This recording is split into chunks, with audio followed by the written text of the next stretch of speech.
Isa yung sa sukatan na ginagamit ng ngayon, lalo na ngayon, Opo. ng mga nagpapautang sa mga bansang katulad natin ng isang bansa Opo. sa loob ng isang taon at i-divide mo Sa kanyang mamamayan. sa kanyang mamamayan. Oho. Pangalawa tayo sa pinakamataas. Yes. Dahil itong mga ghost projects na ito, Opo. talagang wala silang may kakatwiran dyan kahit ano pang gawin ito. Hello, magandang umaga po, magandang hapon, magandang gabi, good morning. Saan mga sulok, panig ng mundo naroroon. Ang ating mga kababayan na makapanood ngayon, magandang araw po sa inyong lahat. Muli na naman tayong magkukwentuhan, mag-uusap-usap patungkol sa mga kaganapan na nangyayari sa ating bansa, ating paligid.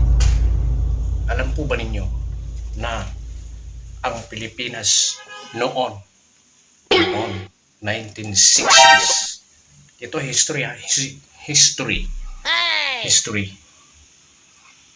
may noong 1960s, panahon yan ni, kung hindi ako nagkakamali, President Ferdinand Marcos Sr.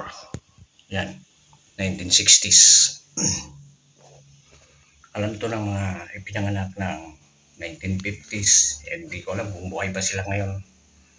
1960s. Alam po ba ninyo, ito ay history, kaalaman, na ang Pilipinas ay pangalawa noon sa buong Asia na maunlad.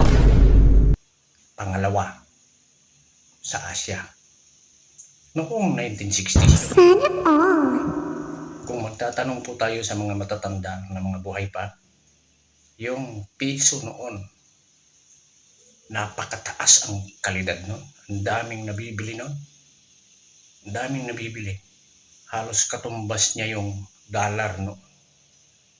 Pero ngayon, yung 1,000 natin, napakabawi ng value ng 1,000 ngayon. Anong katunayan na number 2 ang Pilipinas noon na pinakamaunlad sa Asia? Panahon yan President Marcos Sr. Ito po, gagawin natin ng reaksyon. Si Senador Dante Marcoleta at si Kuya Jem sa Night 25. Tara, sabay-sabay tayong manood. Ito, sabay-sabay nating panoorin yan. Maganda yung tinatopic nila tapos gagawan natin ng reaction para sa kaalaman ng mga viewers, ng mga makapanood sa video nito.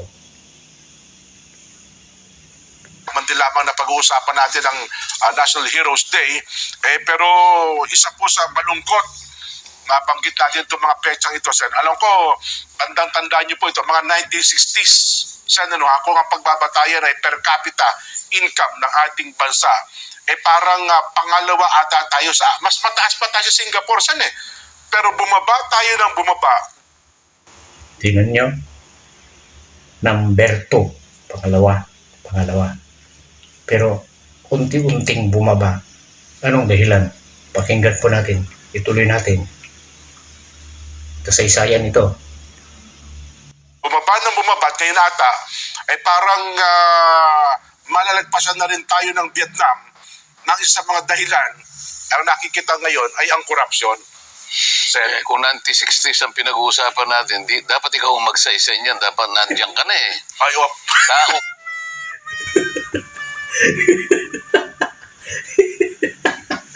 Ito, 1960s. Tuloy natin. Ka na nung 1960s, di ba? nagliligawan po yung mga magulang ko ng mga patuloy. Pero yun, sa napakataas na ng level natin Di ba? Natatandaan ko sa historical books dyan kasi Opo. nandun na ako ng 60s pero siyempre bata pa tayo. Oo. Pero pagka binuksan mo yung mga librong pangkasaysayan, lalo na sa pang-ekonomikang pagsisiyasat, mga 60s kasi, pangalawa tayo kung pag-uusapan ay yung per capita GDP. Gross Domestic Product, yes. Halimbawa, pag pinaghati-hati mo yung kinita ng isang bansa, Opo. sa loob ng isang taon at i-divide mo Sa kanyang mamamayan. sa kanyang mamamayan, pangalawa tayo sa pinakamataas. Yes. Isa yon sa pamantayan, isa yun sa sukatan na ginagamit ng ngayon, lalo na ngayon, Opo. ng mga nagpapautang sa mga bansang katulad natin. Yung Isipin po ninyo kung nagtuloy-tuloy yun. Yung number 2 na yun, hanggang ngayon. Ako, tayo pala kabilang sa mga bansang nagpapahiram ng pera. Kung tuloy-tuloy yun noon. Eh, baliktad tayo nang humihiram Umaabot na ng trilyon ang utang ng Pilipinas. Eh, sabi nga ni Mayor Ben Magalong, yung 1 bilyon ang paglalagyan mo nun ay 1/4. 5 feet by 5 feet by 14 feet. Yun ang paglalagyan ng 1 bilyon.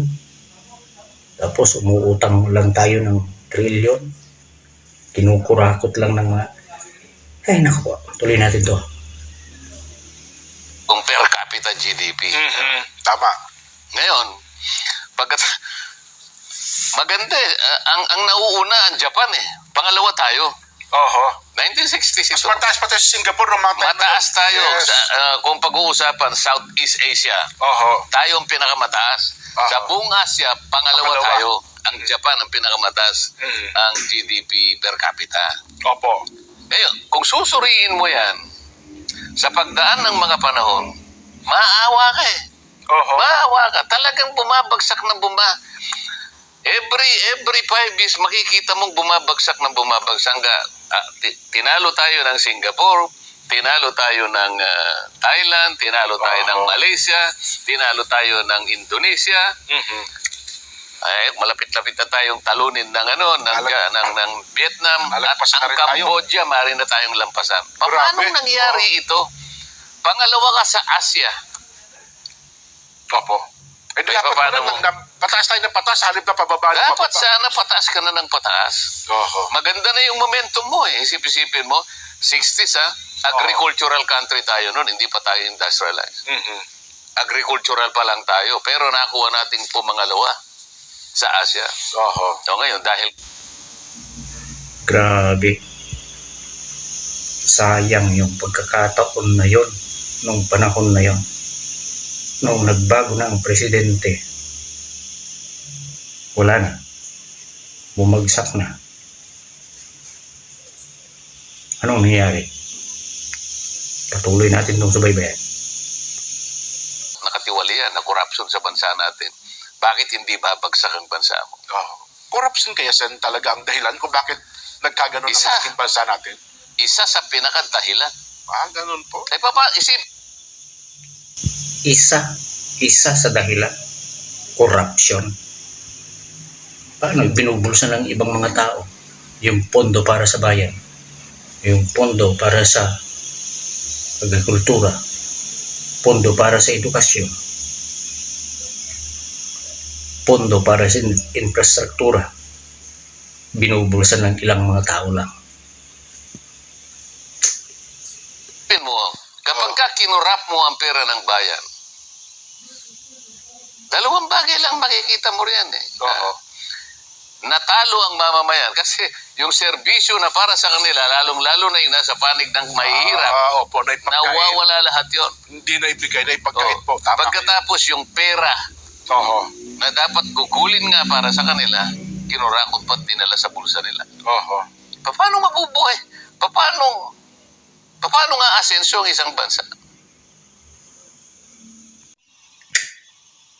Nakakapanlumo na isipin na may mga ganong mga tao na kayang tiisin yung sambayanan, tumakbong politiko para sa pansarili lamang, pero kung mangampanya, magsalita para sa bayan ang sinasabi, pagkatapos ay pag nanalo, wala na. Sayang. Sabi nga ni Senador Rodante Marcoleta, yung momentum nandun na Number 2 na ang Pilipinas, no? Dapat pataas ng pataas, hindi bumagsak. Grabe. Kaya dapat lang na managot yung mga kurakot na mga politiko at mga kontraktor ng infrastruktura. Kinurakot yung pondo para sa edukasyon, pondo para sa kalusugan. Managot sila sa batas. Makonsensya kayo dapat. Ay naku po. Sayang. Napakalaking pera ang nasasayang sa ating bansa na yung nasasayang na pera na yan ay pinakikinabangan ng ilang mga tao lamang.